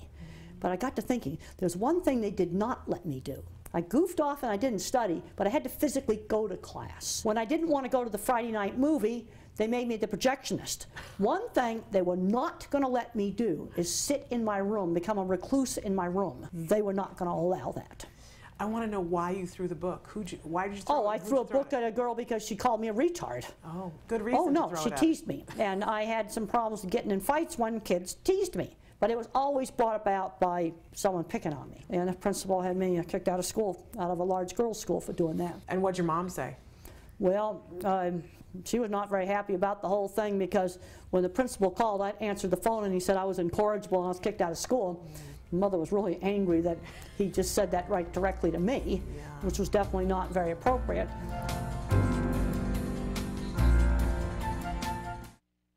So welcome back to Autism Live. That was Temple Grandin. I just want to give a shout out that we just read that really great empowering statement from McClain Special Needs Advocacy that's on our timeline on our Facebook right now, and it was pretty powerful. I had to mop down afterwards and somebody wrote in and said amen. So we want to say again thanks to Kim McClain at McClain Special Needs Advocacy. I've got a bunch of different things here I want to talk about, and thank you for the amen, because really, seriously, isn't that? But somebody wrote in, we were talking earlier about our school tip for today was, for this week, is to maybe go in and volunteer, that it's a great thing to do to kind of get a beat on how things are going. And somebody wrote in and said, my son is in a regular classroom with an aide. He's doing well so far, so I don't want to interfere with his class. That's awesome. So I'm going to volunteer at the special day class for K through 2. I feel they could use an extra parent, and I can use what my son has taught me in our AS journey. Now, see, that's what I'm talking about. First, we want to take care of our kids and do what we can, but the minute that our kids are doing okay, what a great opportunity. And you know what's going to happen when you go in and do that? You are going to feel so good. It's going to remind you of how powerful you are now, because you have tools that you didn't have before. You're going to be helping with other people. I'm telling you, it's good karma. Help with somebody else's kid, and you're going to be reminded of how grateful you are for how well your child is doing. It feeds upon itself, doesn't it? So I love that. Thank you for reminding of us today that we have tools that we then can pay forward and give to other families. I absolutely love that. I want to hear about how that goes. I also have some different programming notes for you here. If you are in the state of New York, you have gone through a lot in the last year in terms of insurance reform, and it has changed on a minute-by-minute basis, and you probably are left standing there going, I don't know. Or it's possible that you have an idea that you understand what's happening with your insurance, and I'm going to guess that it just changed for you. So there are two different things that are coming up that I want to make you aware of. And again, these are for our families that are in New York. But for everybody, listen up, because there'll be something of interest to everybody. So Bryce Myler, who is an amazing individual and an expert in insurance, that was her field that she was in, and widely considered an an insurance expert, and then her child years ago was diagnosed with autism. Now, Bryce was able to, you want to talk pioneer, way back in the beginning days of ABA, she was able to get her son ABA at the Center for Autism and Related Disorders. And her son's story is featured, there's a documentary called Recovered, and he's one of the 4 children who is featured because her son Brett recovered. And then when all the insurance things were happening, because she was a card parent and she was an insurance expert, they asked her to come and head the contracts department at the Center for Autism and Related Disorders, because who better to fight for parents to get access to the kinds of things that insurance can give than somebody who knows the benefit of it. So Bryce is going to be with us in the studio on Tuesday morning, and she's going to be talking about insurance reform and her story, but she's also going to be letting everybody know about these 2 events that are going to be taking place in New York that she's flying to New York. She's going to be a part of. The first one is happening on September 26th, this month, from 6 to 8 p.m. The address is 6 North Main Street, Suite 110 in Fairport, New York. The zip is 14450, and it is the New York Insurance Funding for Autism Seminar. Get answers to gain access to the coverage that you need. Bryce is going to be there, and you're going to be able to ask questions. For that event, there will not be childcare. You do need to RSVP. I'm sure you can find it if you go to centerforautism.com, but Bryce will be with us on Tuesday talking about this. It's free. That is a free seminar. You're going to want to RSVP because I know they're going to fill the place and you want to make sure that you got a seat. Now, if that doesn't work for you, on the 28th in Glendale, New York, zip code is 11385, so I believe that that is significantly, that's got to be up by Rochester, right? There is a conference, excuse me, I have a tickle and we're almost out of time. Emily's going to show you some of the ways to get in touch with us as I continue on. It's called the Autism Today Conference. It's especially for parents and caregivers. It's hosted by the Champions Club in collaboration with the Center for Autism and Related Disorders. It's an entire day. There are amazing speakers. We'll go over this a little bit more, but Bryce Myler will be there also answering insurance questions, and there are a bunch of other people who will be speaking there as well. An amazing, amazing day. Again, you must RSVP. You have to RSVP by September 27th. I believe you can also find that on the centerforautism.com's website. That is happening in Glendale, California on the 28th. You'll get a lot more of information besides the insurance, but Bryce will be at both of those. She'll be here with us Tuesday, so you won't want to miss that. Tomorrow we're back with Dr. Adele Nadowski and Dr. Jonathan Tarbox talking about research and answering more of your questions from the live feature. We're out of time. I'll see you tomorrow. Please, until then, give your kiddos a hug from me. Bye-bye for now.